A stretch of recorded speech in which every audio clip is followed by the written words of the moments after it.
사랑하는 성도님들, 오늘도 이렇게 귀한 시간에 함께할 수 있어서 참으로 감사합니다. 요즘 이 세상을 살아가면서 이런 생각 해보신 적 있으십니까? 왜 나는 항상 부족한 것만 보이는 걸까? 왜 나는 항상 무언가 채워지지 않는 느낌이 드는 걸까? 왜 나는 다른 사람들은 다 가진 것 같은데 나만 없는 것처럼 느껴지는 걸까? 통장 잔고를 확인할 때마다 한숨이 나오고 이웃집과 비교할 때마다 마음이 초라해지고 자녀들 뒷바라지하느라 내 것은 하나도 챙기지 못한 것 같아 억울한 마음이 드실 때가 있으시죠. 특히 우리 50대, 60대, 70대 믿음의 가족들은 평생을 가족을 위해 헌신하며 살아오셨습니다. 그런데 막상 지금 내 인생을 돌아보면 내게 남은 건 무엇인가, 내가 누린 건 무엇인가 생각하면 허전함이 밀려올 때가 있으십니다.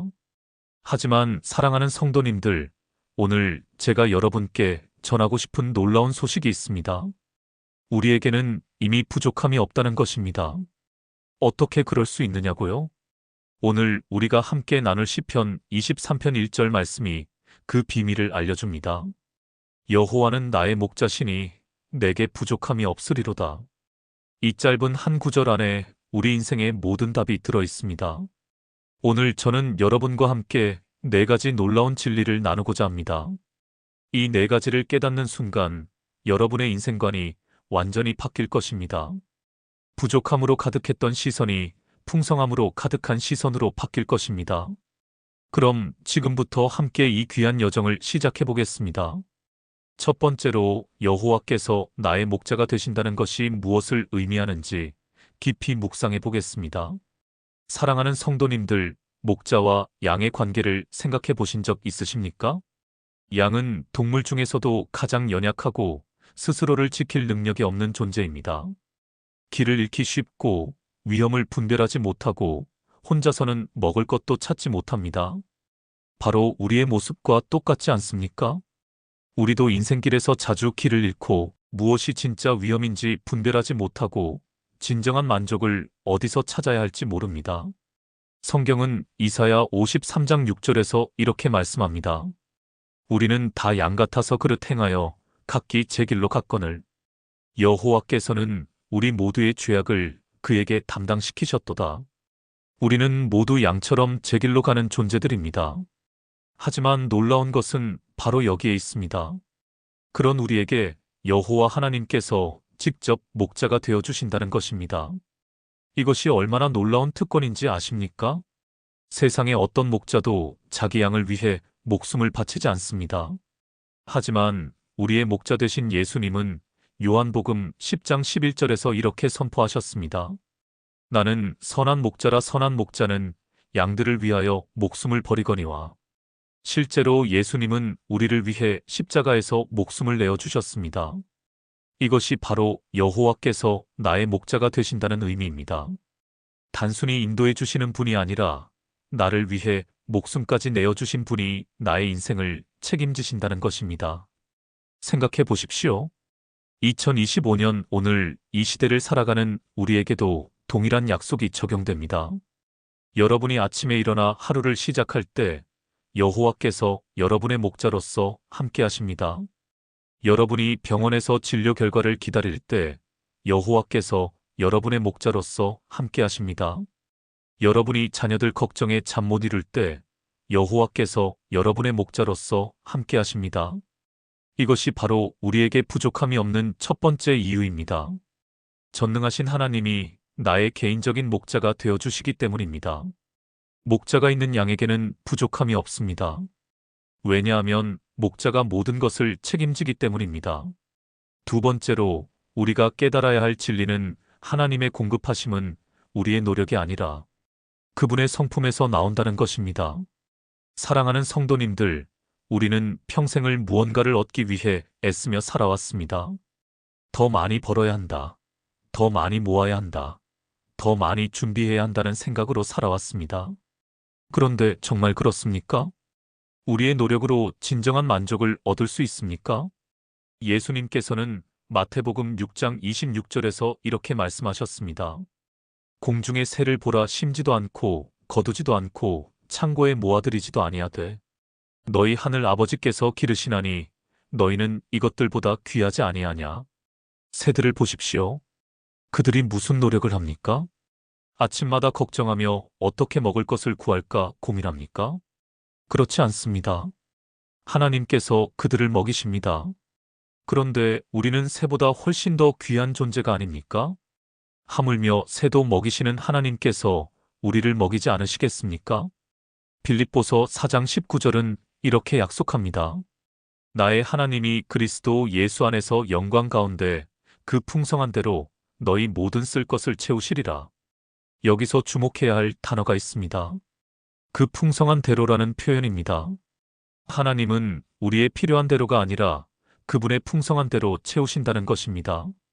이것이 얼마나 놀라운 약속입니까? 우리가 생각하는 기준이 아니라 하나님의 풍성함의 기준으로 채우신다는 것입니다. 실제로 이것을 경험한 성도님들이 많이 계십니다. 한 70대 성도님이 계셨는데 평생 남편과 함께 구멍가게를 운영하며 근근히 살아오셨습니다.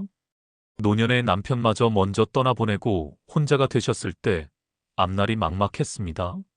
그런데 이 말씀을 붙들고 기도하기 시작했습니다. 주님, 제게는 아무것도 없지만 주님이 저의 목자이시니 부족함이 없을 것을 믿습니다. 놀랍게도 하나님은 그분의 방법으로 공급하기 시작하셨습니다. 자녀들이 알아서 생활비를 보내주고 교회 성도들이 반찬을 나눠주고 정부 지원금도 나오기 시작했습니다.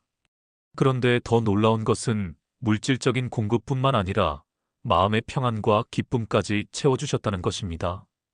혼자 살면서도 외롭지 않고 적게 가졌어도 만족하게 되었습니다. 이것이 바로 하나님의 공급하심입니다. 우리가 애쓰지 않아도, 우리가 걱정하지 않아도 하나님은 그분의 성품대로 우리를 채우십니다. 왜냐하면 그분이 선하신 목자이시기 때문입니다. 목자는 양이 요청하지 않아도 필요한 것을 알고 공급합니다. 배고플 때를 알고 먹이를 주고 목마를 때를 알고 물가로 인도합니다. 우리의 목자 되신 하나님도 마찬가지입니다. 우리가 말하기 전에 이미 우리의 필요를 아시고 채워주십니다. 세 번째로, 진정한 풍요는 더 많이 갖는 것이 아니라 이미 가진 것을 깨닫는 것임을 알아야 합니다. 사랑하는 믿음의 가족들, 우리는 늘 없는 것만 봅니다. 이웃집에는 있는데 우리 집에는 없는 것, 남들은 하는데 우리는 못하는 것, 남들은 가졌는데 우리는 못 가진 것만 보입니다. 그런데 정말 우리에게 없는 것일까요? 아니면 우리가 이미 가진 것을 보지 못하는 것일까요? 바울은 디모데전서 6장 6절에서 이렇게 말합니다. 그러나 자족하는 마음이 있으면 경건은 큰 유익이 되느니라. 여기서 자족이란 단어는 헬라어로 아우타르케이아인데 이것은 스스로 충분하다는 뜻입니다. 밖에서 무언가를 더 가져와야 채워지는 것이 아니라 이미 안에 충분함이 있다는 것입니다. 이것이 바로 내게 부족함이 없으리로다라는 고백의 핵심입니다. 우리에게는 이미 충분한 것이 있습니다. 무엇이 있습니까? 첫째, 생명이 있습니다. 오늘 아침 눈을 뜬 것 자체가 축복입니다. 숨 쉬고 있다는 것 자체가 하나님의 은혜입니다. 둘째, 구원이 있습니다. 예수 그리스도를 통해 영생을 얻었고 하나님의 자녀가 되었습니다. 이것보다 더 큰 부유함이 어디 있겠습니까? 셋째, 사랑하는 사람들이 있습니다. 가족이 있고 형제자매가 있고 교회의 공동체가 있습니다. 넷째, 하나님의 약속들이 있습니다. 성경에 기록된 3,000개가 넘는 약속들이 모두 우리의 것입니다. 에베소서 1장 3절을 보십시오. 찬송하리로다 하나님 곧 우리 주 예수 그리스도의 아버지께서 그리스도 안에서 하늘에 속한 모든 신령한 복을 우리에게 주시되 이미 주셨다는 것입니다. 미래에 주실 것이 아니라 이미 주셨습니다. 문제는 우리가 이것을 깨닫지 못하고 있다는 것입니다. 마치 거지가 자기 집 마당에 묻혀있는 보물을 모르고 구걸하며 사는 것과 같습니다. 우리 안에, 우리 주변에 이미 하나님이 주신 풍성함이 가득합니다. 한 60대 성도님의 간증을 들려드리겠습니다. 평생 남과 비교하며 살았답니다.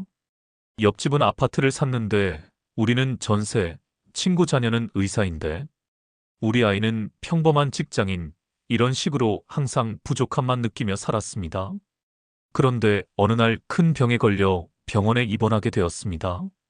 옆 침대에는 자녀가 아무도 찾아오지 않는 환자가 있었고 그 옆에는 경제적으로 어려워 치료도 제대로 받지 못하는 환자가 있었습니다. 그때 깨달았답니다. 자신에게는 매일 찾아와 간호해주는 자녀들이 있고 치료비를 감당할 수 있는 형편이 있고 무엇보다 함께 기도해주는 교회 가족들이 있다는 것을 말입니다. 그 순간부터 고백이 바뀌었습니다. 여호와는 나의 목자시니 내게 부족함이 없도다. 이미 가진 것을 보기 시작하니 감사가 넘쳤고 감사가 넘치니 더 많은 축복들이 보이기 시작했답니다. 이것이 바로 영적인 눈이 열리는 것입니다. 우리에게 필요한 것은 더 많은 것을 갖는 것이 아니라 이미 가진 것을 보는 눈입니다. 네 번째로 마지막으로 말씀드릴 가장 중요한 진리는 우리의 궁극적인 만족은 하나님 자신에게서 나온다는 것입니다.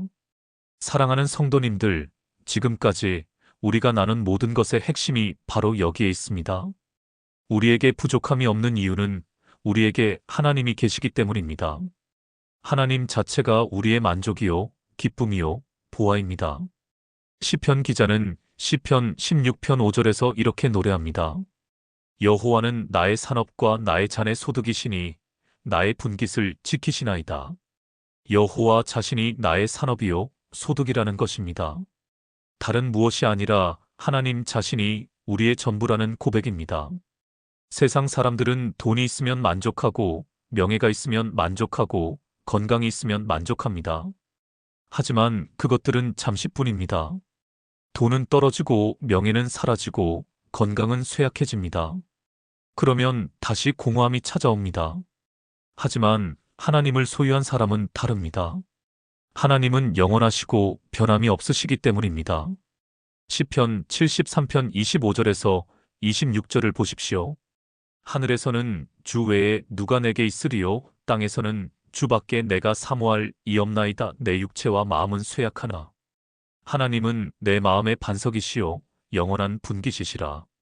육체와 마음이 쇠약해져도 모든 것을 잃어버려도 하나님만 있으면 충분하다는 고백입니다. 이것이 진정한 신앙입니다. 예수님께서는 마태복음 5장 6절에서 말씀하셨습니다. 의에 줄이고 목마른 자는 복이 있나니 그들이 배부를 것이며 무엇으로 배부릅니까? 하나님의 의로 하나님 자신으로 배부릅니다.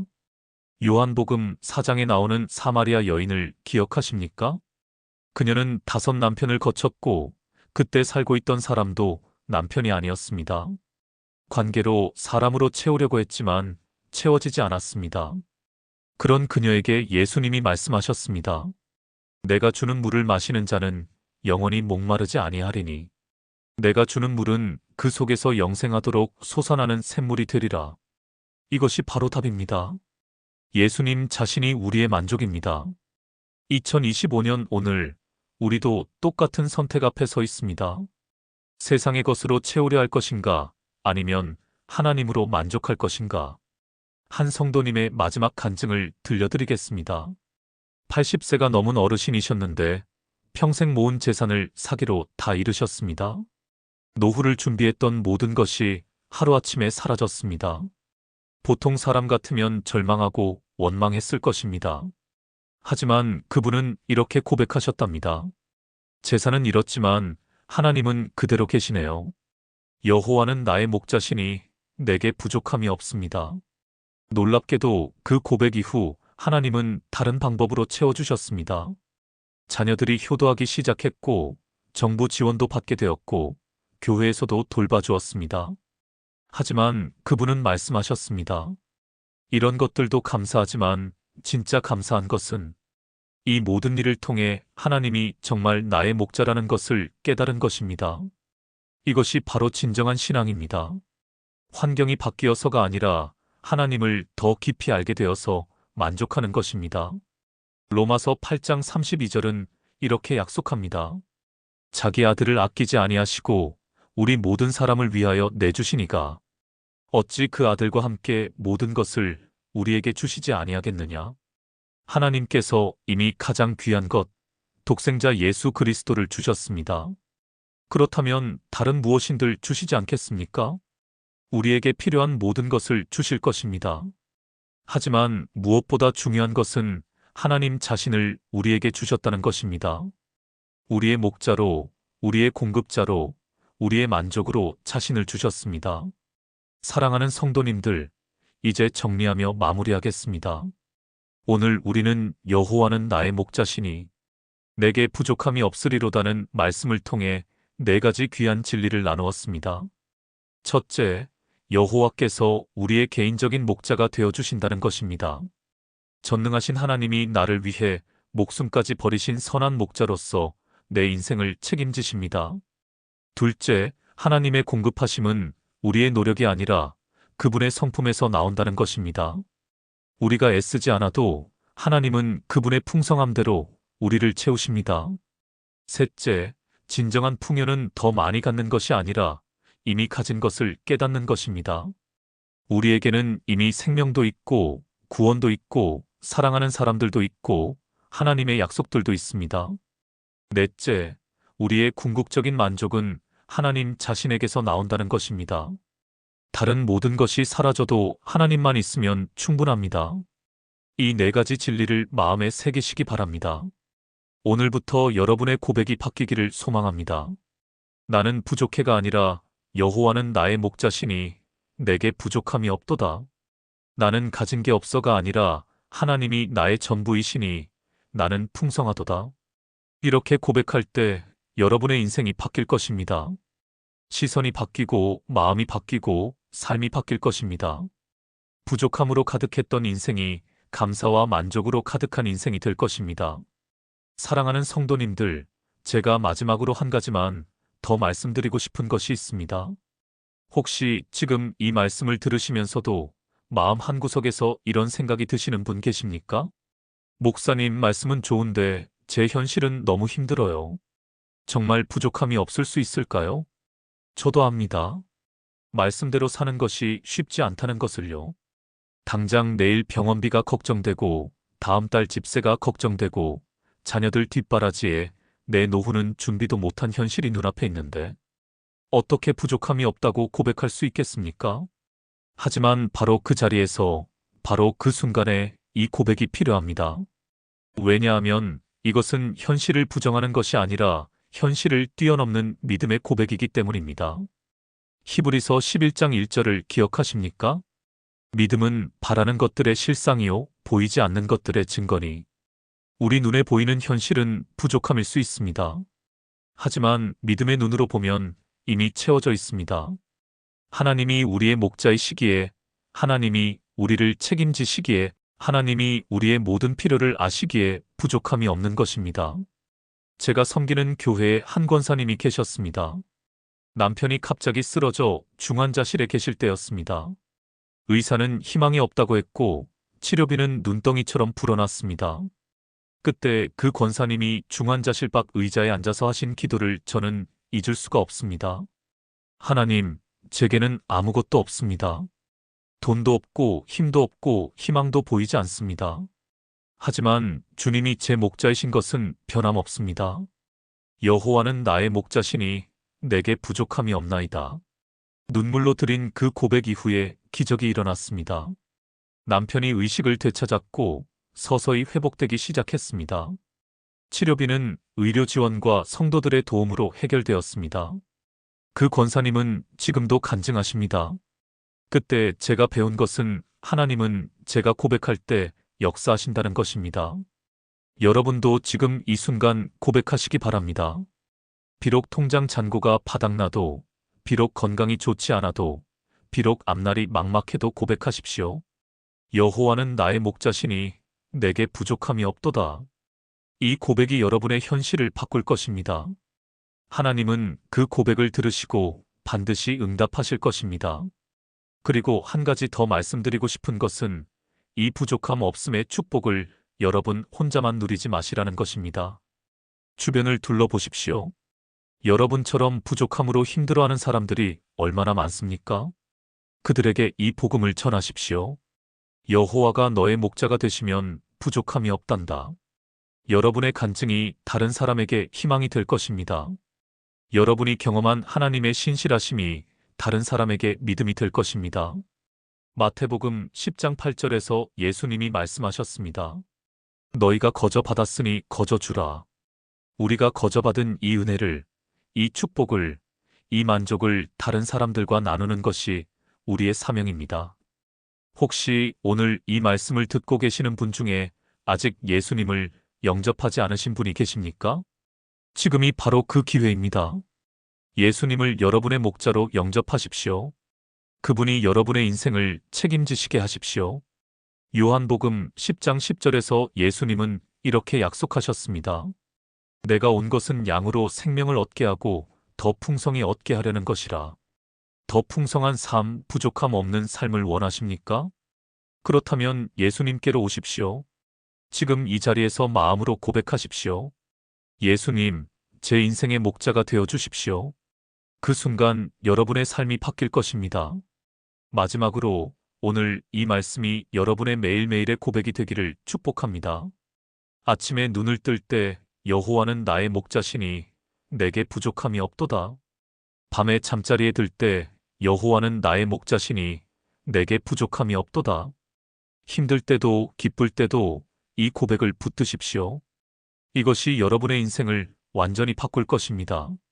오늘 이 영상이 도움이 되셨다면 좋아요 버튼을 눌러주시고 구독과 알림 설정도 부탁드립니다. 그리고 댓글로 여러분의 간증과 기도 제목을 나눠주십시오. 여러분은 어떤 부족함으로 힘들어하고 계십니까? 그 자리에 하나님의 공급하심을 어떻게 경험하셨습니까? 함께 나누고 함께 기도하면 더 큰 은혜가 있을 것입니다. 사랑하는 믿음의 가족들, 오늘도 여호와께서 여러분의 목자 되셔서 푸른 초장으로 쉴만한 물가로 인도해 주실 것을 믿습니다. 여러분의 영혼을 소생시키시고 의의 길로 인도하실 것을 믿습니다. 사망의 음침한 골짜기를 다닐지라도 해를 두려워하지 않게 하실 것을 믿습니다. 여러분의 원수의 목전에서 상을 베푸시고 머리에 기름을 부으시고 잔이 넘치게 하실 것을 믿습니다. 선하심과 인자하심이 평생에 따르게 하시고 여호와의 집에 영원히 살게 하실 것을 믿습니다. 이 모든 축복이 오늘도 여러분과 함께 하시기를 예수 그리스도의 이름으로 축복합니다. 다음 시간에도 더 귀한 말씀으로 찾아뵙겠습니다. 여러분을 사랑합니다. 주 안에서 평안하십시오. 샬롬.